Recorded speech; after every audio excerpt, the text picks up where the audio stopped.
Hello everybody, this is Apple Treats, and today we will have an interesting topic, mostly because this topic covers the day in life of everybody of us, or probably of our listeners and viewers, and every iOS developer, but in some part at least. Hi Irina, hi Vladimir. Hello. Hi everybody, hello.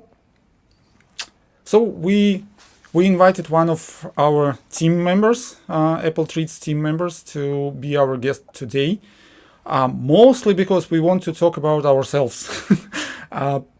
Just because we are doing the podcast, that doesn't mean we are actually podcasters. You probably see that already. We not too professional yet, while we're trying to do that. But we're actually developers ourselves, and as of now, let's ask Vladimir to introduce himself. So, Vladimir, you're an iOS developer too, right?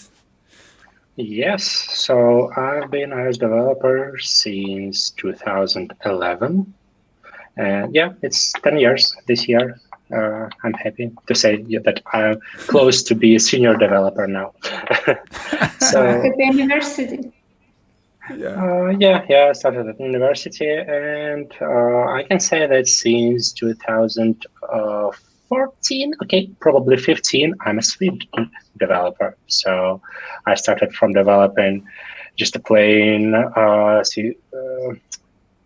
application for Apple Watch in Swift. And yeah, since then, I just fall in love with this language.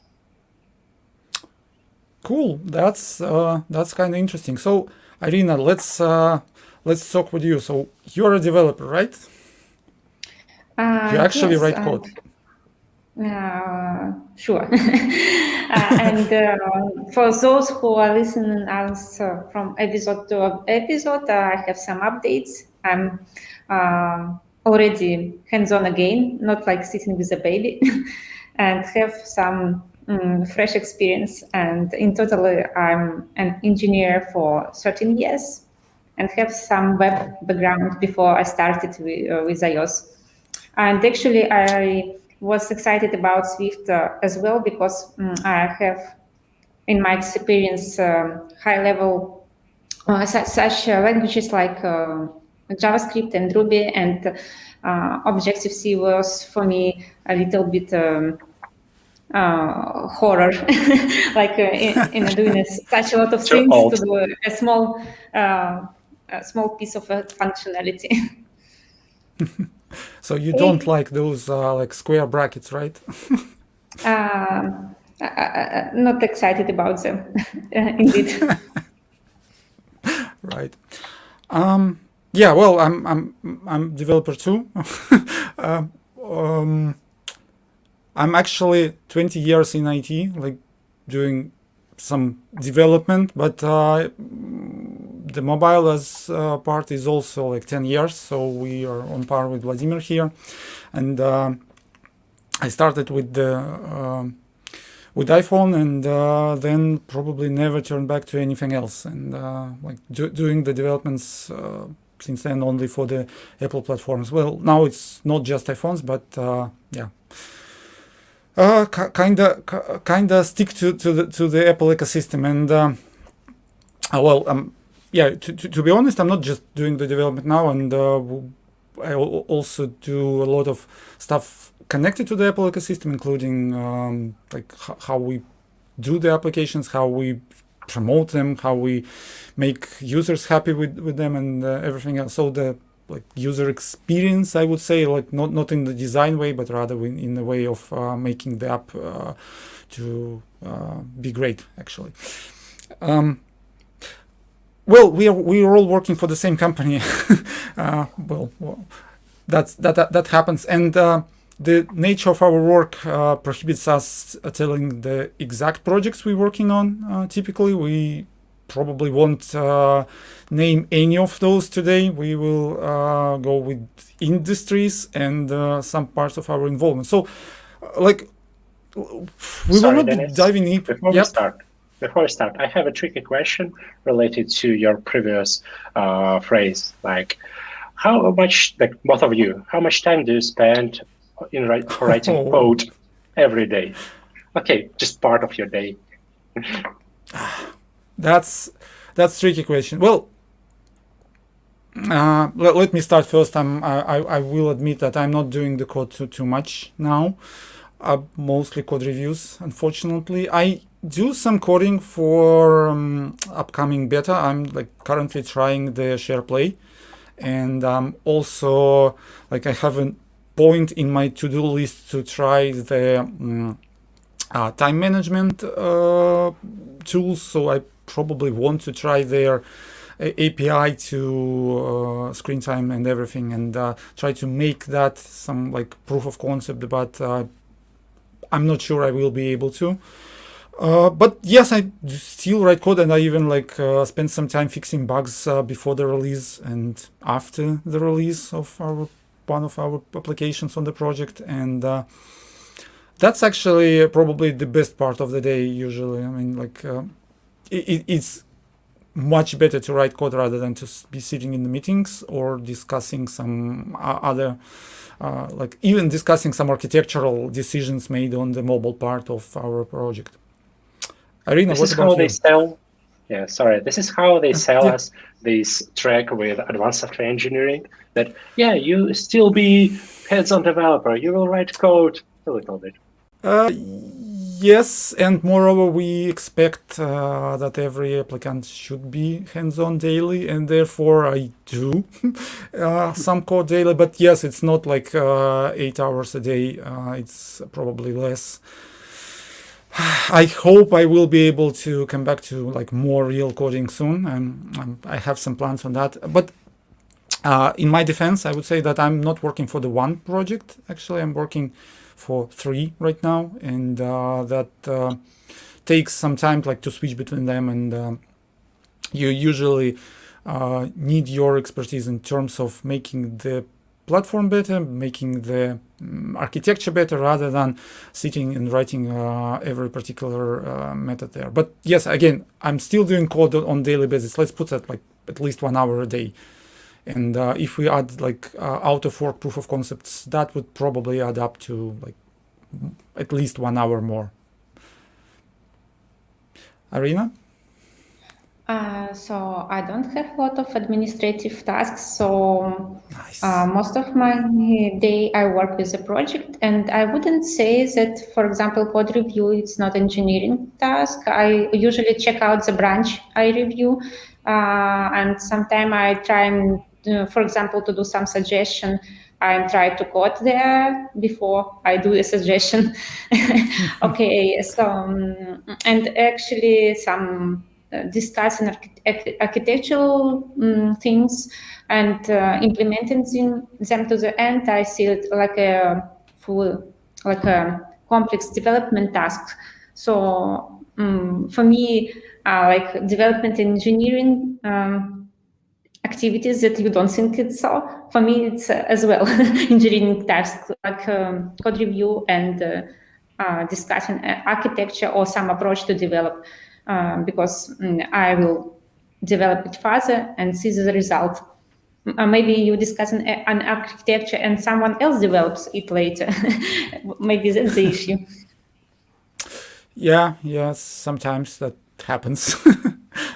Vladimir, how much of your time is spent on actually coding?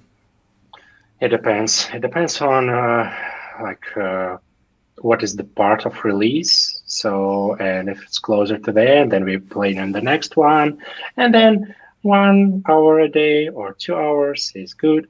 But sometimes it's even 0 hours. But after such days, I prefer doing something for myself. Just write some code for my pet projects, not even in Swift, but I also have Rust a lot. And yeah, it just helps me to be happy after such a long day of meetings. Yeah. Right. Yeah, so what we've learned today so far, iOS development means you write code not too much. Well, yeah. Yeah, again, as I said, we probably won't be naming the projects we're working on, but let's focus on some of the interesting tasks we're doing on them. I mean, like, yes, we do write code, but apart from coding, there are some interesting stuff happening on the projects. And Vladimir, I propose we start with you and your quest on, let's say, like integrating Swift Package Manager or like introducing it into the project and maybe something else. Okay, first let me tell you about the project itself a little bit. So it started back in 2017, I believe, or 2016. And since then, it evolved a lot. So, but we still support a lot of features that were developed then, and we need to support them now. And that's why project is very huge in terms of code base. And that's why I believe a couple of years ago, probably earlier, guys decided to split it into multiple frameworks within one project. And that was a wonderful decision because it's easier to support such kind of code base. You can create a separate target for unit tests and run them separately rather than just running all 4,000 unit tests at once. So yeah, and that's good. But accidentally, we hit the issue that indexing of that project and building it from scratch takes too much time. So today I checked. Today is a good day because it took only about 6.5 minutes. But in bad days when it's hot outside and my Intel i9 patient MacBook Pro just throttling a lot, so it can take up to 10 minutes.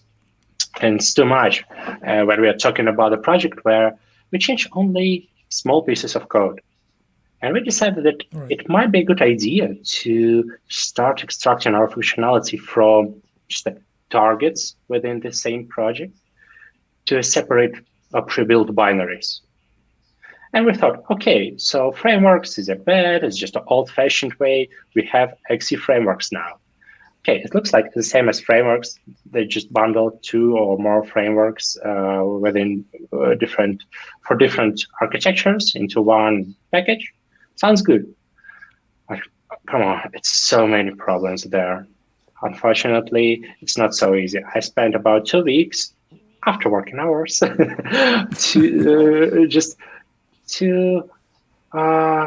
try to build all that stuff. So I started from simple frameworks that had only about 5 source files there.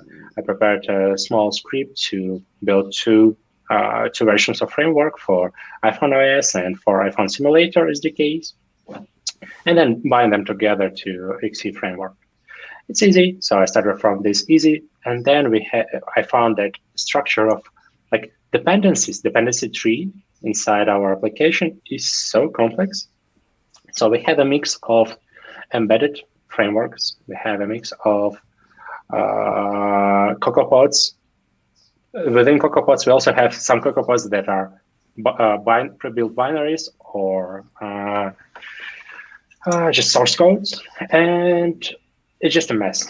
And it's hard to maintain this kind of thing.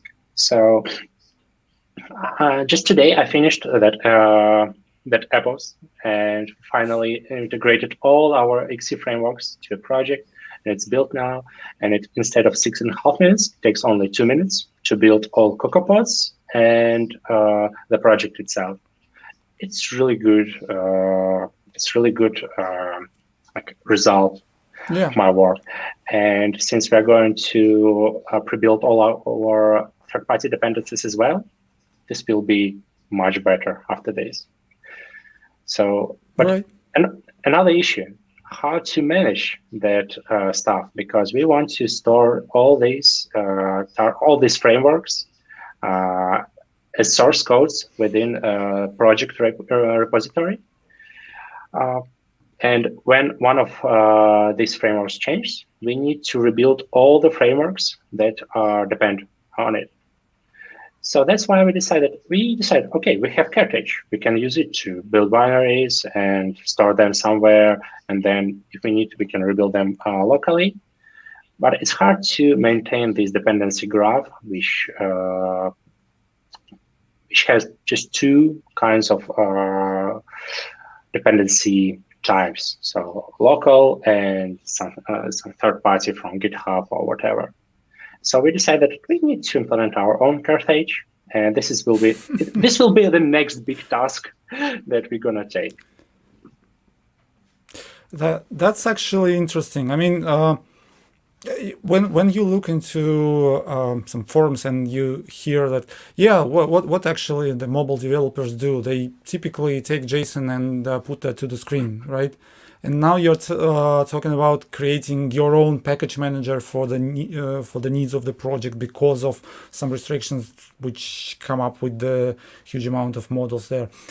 We actually also trying to use Swift Package Manager for structuring the code of the project itself. So one of the ideas is to basically get rid of the Xcode proj file and basically put all the project contents into Swift Package Manager models, local models.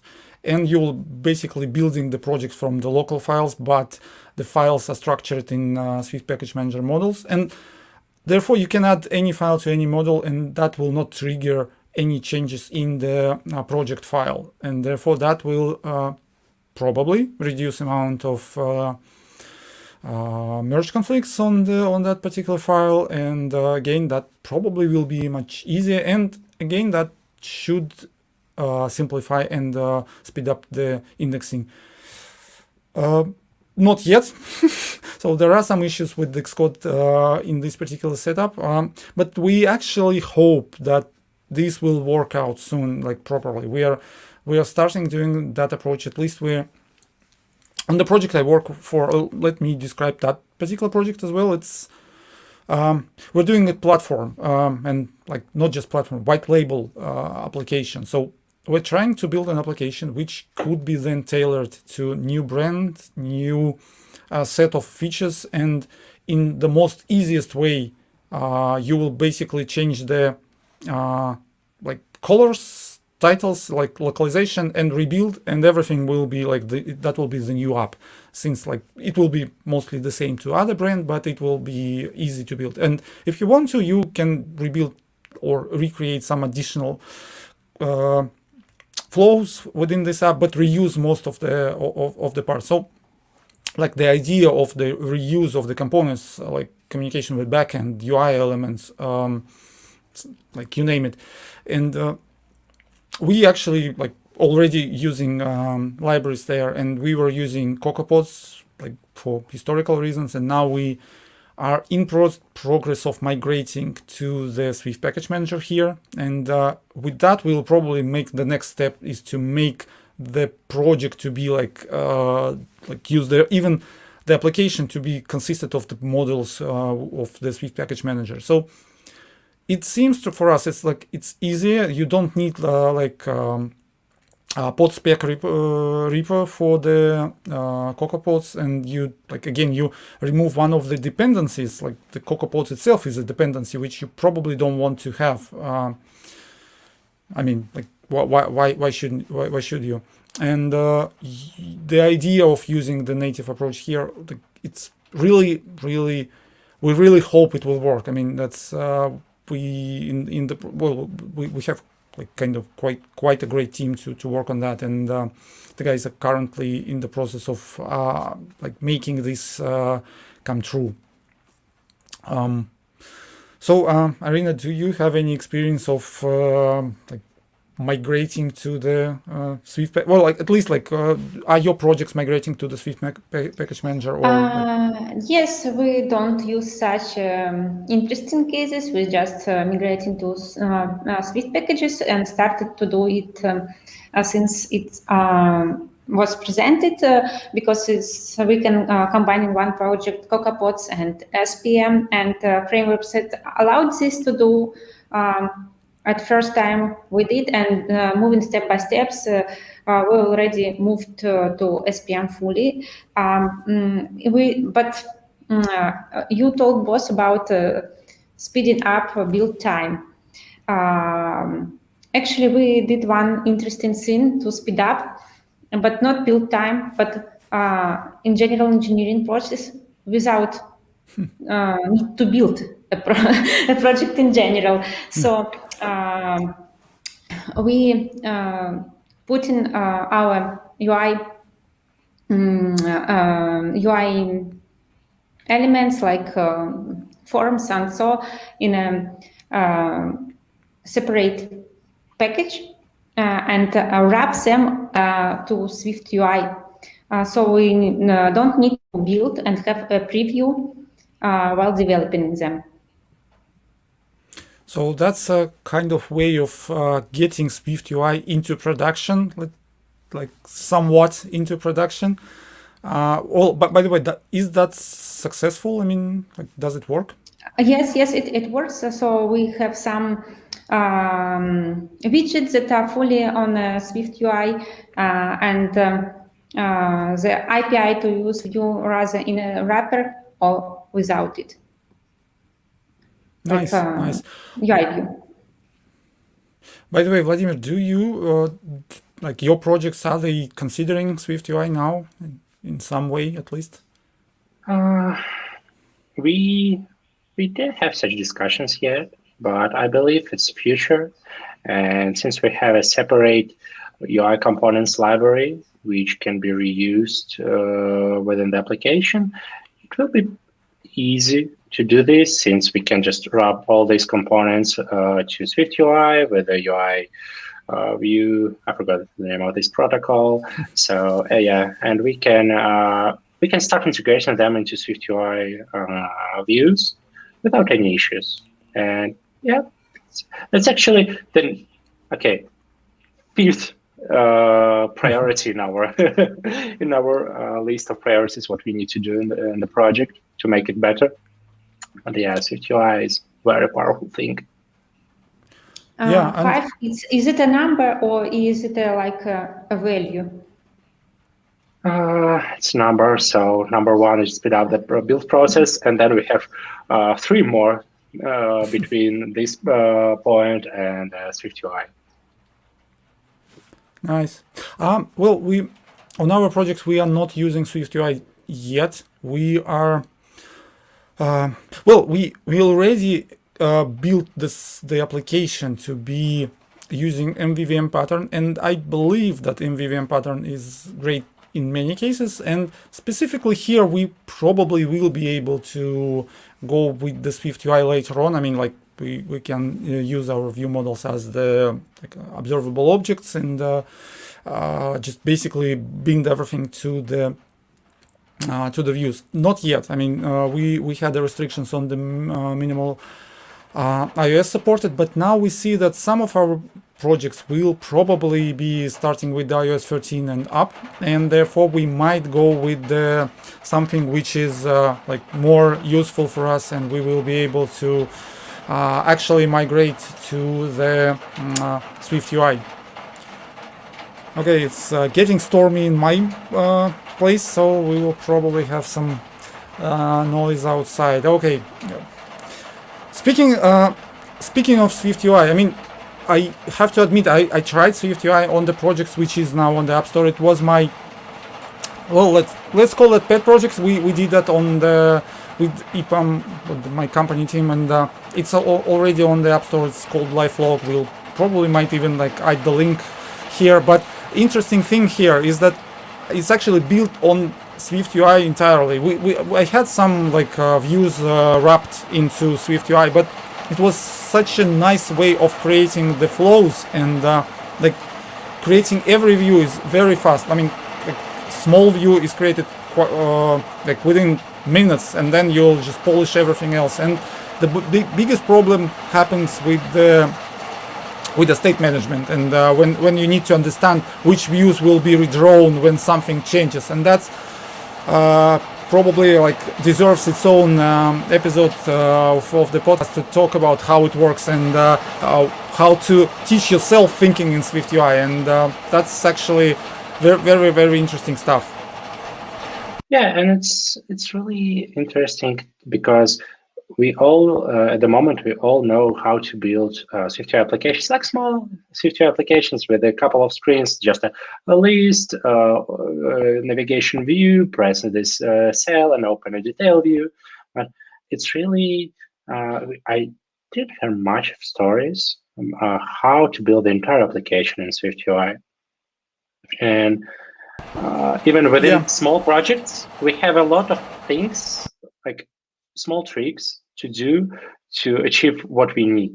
My favorite example is, so it's impossible to add just a native UI bar button item to navigation controller, to navigation bar. And that's why all navigation buttons and navigation bars, they have this spacing, 20 points from edge, because it's default behavior for UI bar button with custom view, and it's impossible to call to do anything with this.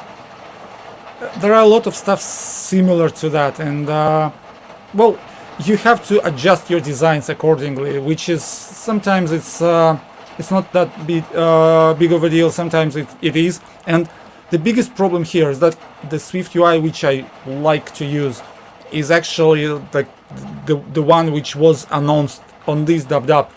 So they basically solved almost all pain points here, and yeah, but you can't, as of now, you can't create the apps which target iOS 15. And well, again, if you talk about serious production apps, you still need to support previous releases, and most of the changes are not backported.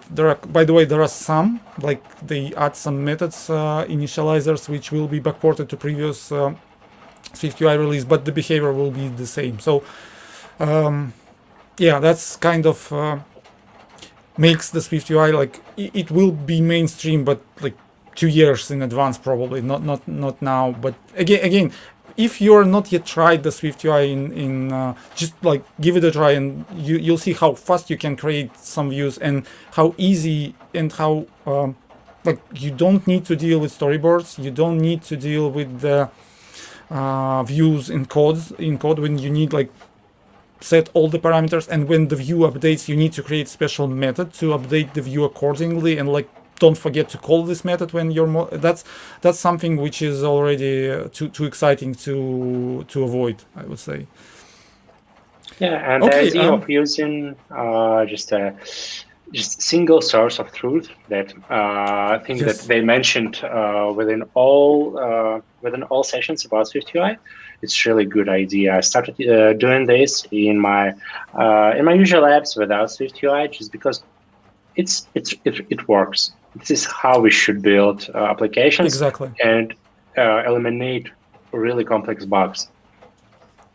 Yeah, that's for sure. I mean, this is something which is well, this is why I want SwiftUI to become like something which we can target now. I mean, the simplicity of this, and that's like that state management we're talking about, that's nice. I mean, you need to like have some understanding of which part of the screens will be like updated and how, and there are a couple of resources on the internet which cover that. We might probably add them to the show notes too. But like, yeah, probably enough with SwiftUI. I want to mention one more thing, which like from the modern Swift we are using in our project. So those are property wrappers, and that's actually really nice thing. And like we did adopt that specifically for the dependency injection. So we have like simple idea when we have storage for the dependencies, and we use the property wrapper to inject that into classes, and yeah, and you can like create the mock storage for the testing, and like production storage for the app itself, and that's so easy to write, and again, simple and strongly typed and everything. And again, you can't forget to add the dependency, which like was the pain of the like some of other dependency engines, injection engines I've seen before. Yeah, it's compile time restricted dependency injection, and this is how it should work. So it's much safer for you, and you won't let yourself to shoot in your feed just with the check of compile. Yeah. True.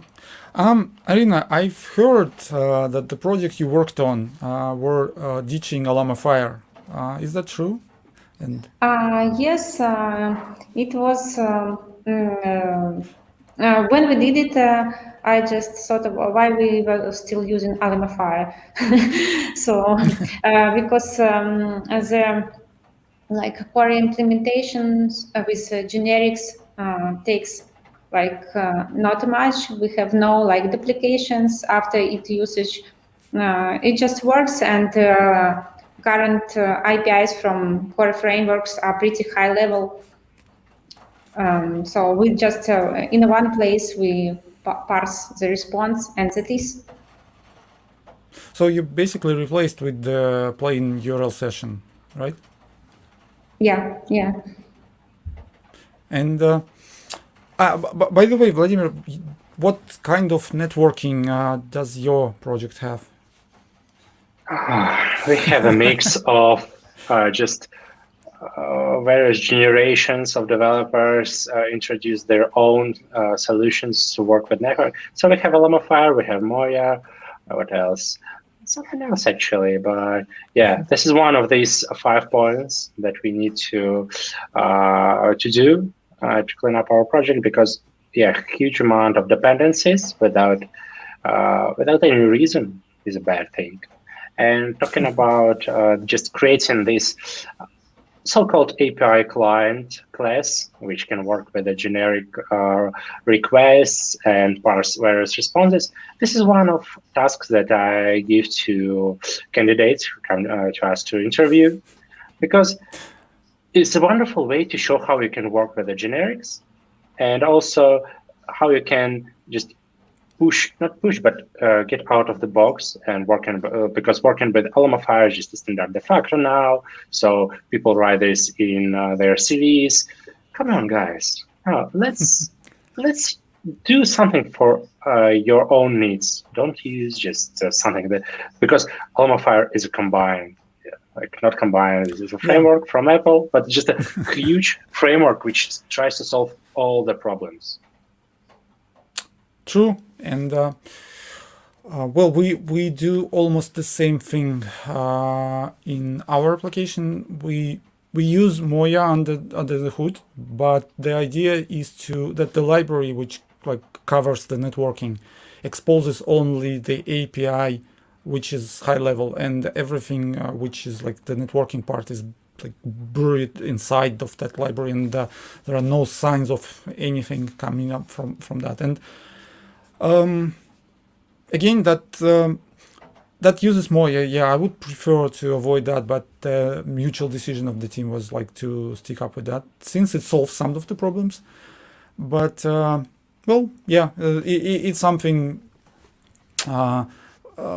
Sometimes you use third parties. Sometimes you invent your own. But I'm not big fan of like inventing too much. Like if something works nice and does everything, that's good. But again, like using, for example, Alamafire when you're only dealing with like getting JSON from the server, like probably you can do that with the URL session and decodable, and that's probably it. You don't need the Alamafire here. Yeah, you can use Combine now. You can use this JSON decoder, and this will work without any issues. Yep. Yeah, exactly. Okay. And speaking... Sorry. Sorry. Speaking about third-party dependencies, I want to say that the only dependency that I might consider introducing into the project is just a Swift. But I know that Irina has has the story how they removed Swift from the project. No. It was just a goal, and it's still in progress.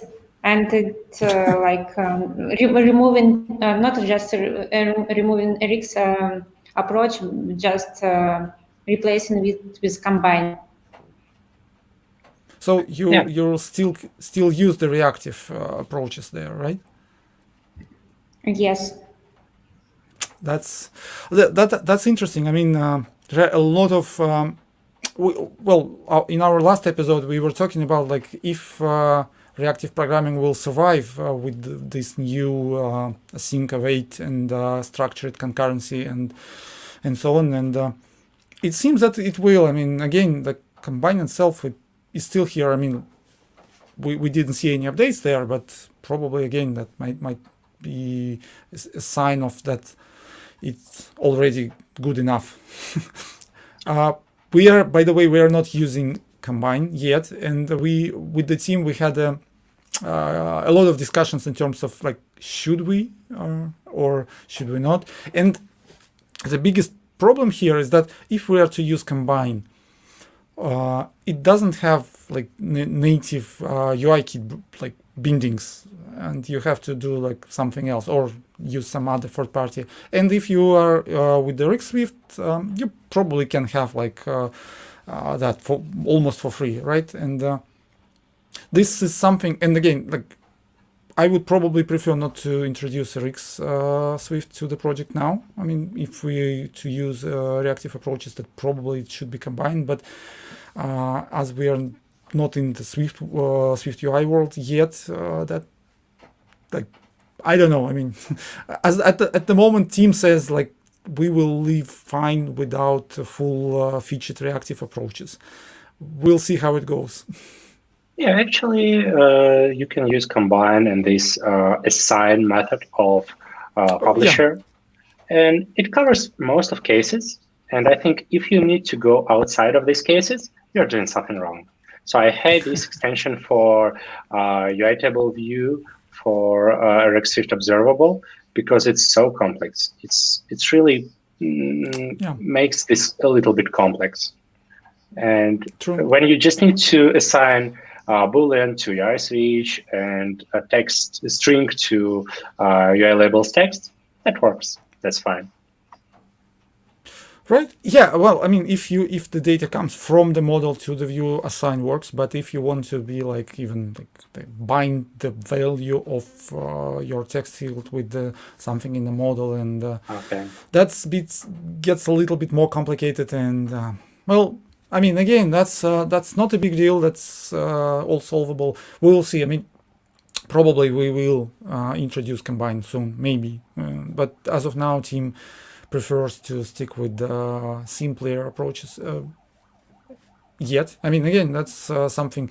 The good thing about the mobile projects that they evolve fast. I mean, you typically can change a lot of things there, and that will not be like you will spend year of changing everything. You can start with something and then like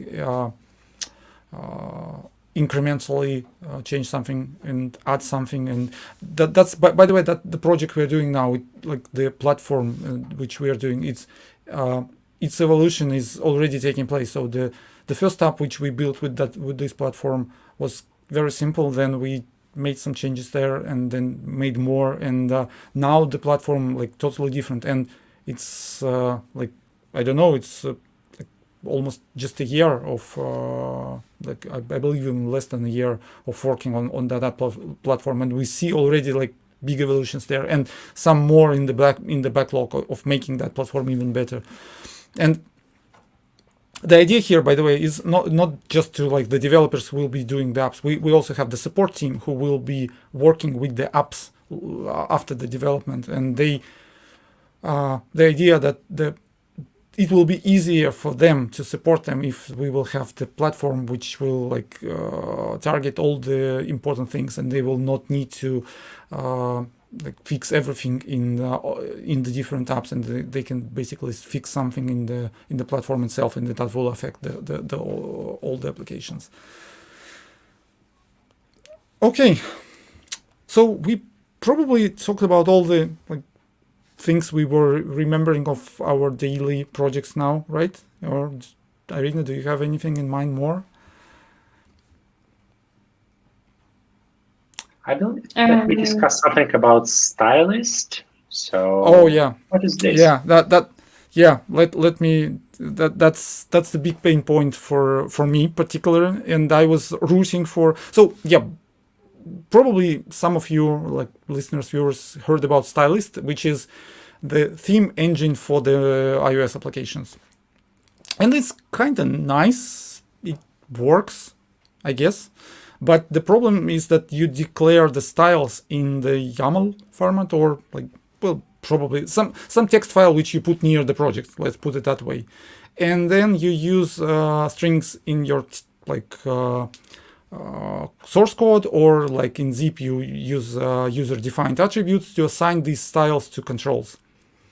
You see where it goes. Like, yeah, it's really easy to make a lot of mistakes there. I mean, like when you're using magic strings across your code, that even if you like go with some code generation on top of that again, that's too bad.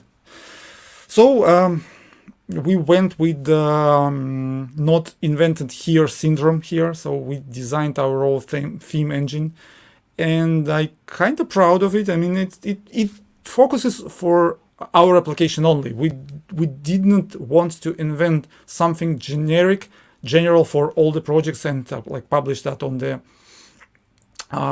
GitHub. No, we created the theme engine, which is tailored for our project, and it can.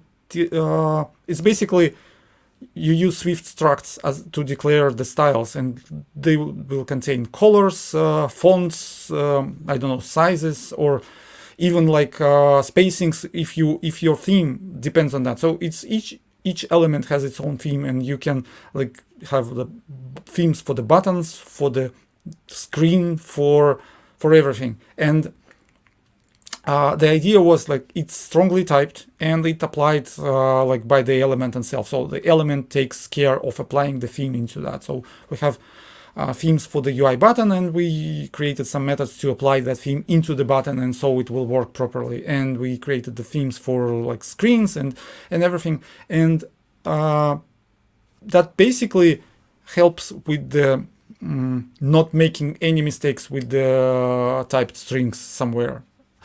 So, and by the way, it works. It still works. The compiler will check if you added the theme or not, and therefore you basically cannot compile until you fill all the information for your view to be rendered. And we're already using that on our projects. And by the way, we also made this theme engine work with models. So we have model for the UI elements, and those UI elements have their themes, and we have the main application, which have higher level elements. So we use atoms, molecules, or something. We're not using those directly, but it's something like we have elements of the views which combined of other elements. So, and we see that it actually works. Yes, you still need to create a theme, but it's checked by the compiler. So I'm quite happy that you will not be able to make any mistakes with the strings and everything, or like put something bad into that stylist file itself. So yeah, that's probably again topic for some of our episodes in terms of how to, like, if you come from the web development arena, you know that you have HTML and you have CSS, right? So you already have like styling built into the standard. On the iOS, you don't. Well, we have appearance proxy, but that's still something else. that's probably more like totally different purpose. My personal opinion. But we do not have those like styles, and we have a lot of libraries which provide that. And one of those which we were like removing from one of the projects when we migrated that project to the platform was using stylist itself. And we also have a lot of other approaches when nobody uses everything. So you basically put everything together here, or like you add colors to the asset catalog, which is probably a good start when you want to do something. But there is no fonts section there, or there is no, I don't know, like best way of application of those controls or those colors to the controls. So it's still not a friendly way of making styling for the apps. And by the way, SwiftUI has something for that. Like they have button style, primitive button styles like this. I used this recently, and this is the way how we can do something, at least for SwiftUI. Yeah. It's again, I don't think that's No, continue. I just wanted to say, if you related to my web experience, you are talking about the styles like as something that really works and works good. And I would say that I work in a huge web projects, and you can do a complete mess in these styles as well. So you anyway need a team convention and rules and attentively look at these files, because you can duplicate, you can overwrite, and so on. Yeah, probably you're right. I mean, like there is even like those funny picture, like the box and the label, like CSS is awesome, and like awesome is sticking out of the box, and like that's the. So it's yes, I know, but at least there is some idea built in, and as of now, like if you talk about UI kit, there is no like the idea of how you should do that, and that was why we actually did the approach with the theme engine, which we basically put into our platform. Well, at least I hope that will help our development and support teams. So yeah, that's actually what we were discussing now is something like small pieces of the application. We are not talking about what application doing. Yeah, for the whole podcast, we are talking about small pieces of the apps which we developing on our day job, and none of them covers the actual functionality of the app. So I hope that gives an idea that like even the mobile is not like creating I don't know, like a micro program for the SpaceX rocket or something like that, but it's still a lot of stuff you're doing here. I mean, it's not just like take JSON and put that to the screen. I mean, let's be honest, we have to spend some time on something else as well. Yeah, from some point of view, or from some point of time. Yeah. Yeah. But I think that would be it for today. We tried to make a small like sneak peek into what we are doing.